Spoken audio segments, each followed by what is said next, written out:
The anxious wait is finally over for thousands of Year 12 students in New South Wales as they access their HSC results. Joining me now is the New South Wales Education Minister, Sarah Mitchell. Sarah, thanks so much for your time. It's been a hell of a couple of years for these students, particularly these ones, because they would have done Year 11 during COVID and then getting back to normal. They've been studying for their HSC. I think they've done pretty well, no matter the results, right? Yeah, absolutely, Laura, and you're right. You know, the last few years of high school for these students has been disrupted. They've had to manage through a global pandemic. Many of them have also been impacted by natural disasters over the last few years, so it's been pretty tough. And, you know, we talk about this generation having resilience, but I think that's definitely on display with the class of 2022. They've done really well, and interestingly, the data shows that they've performed consistently compared to previous years as well. So despite the challenges, they've really excelled. So a massive congratulations to almost 67,000 HSC students today as their marks are coming out. Yeah, 67,000, and of course we pay tribute to the high achievers. What are we talking about in the state? How smart are our young people?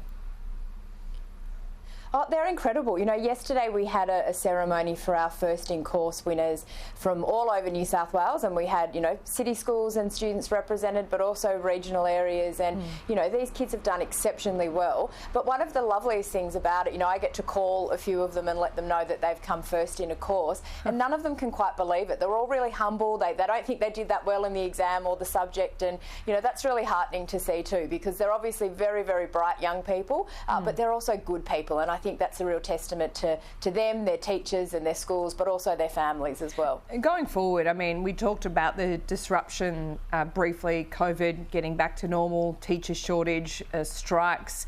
Are those two last things, are they going to continue into next year?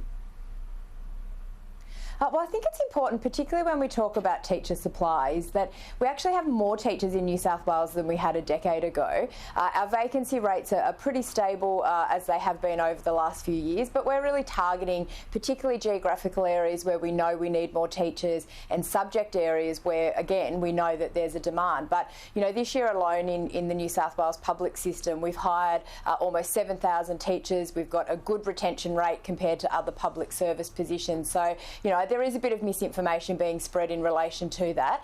But we also know that this year was really hard with sick leave, and we had almost 700,000 days of sick leave in the system because we still had to isolate for much of the year. Flu season was really ordinary for many people as well, and schools felt that, like other businesses and other industries do. So it's been a challenging year, and I understand that, but I think we're all hoping for a better 2023 and being able to have a bit more consistency and continuity in learning. Yep, sounds good. Sounds like a good plan. Sarah Mitchell, thanks so much for your time.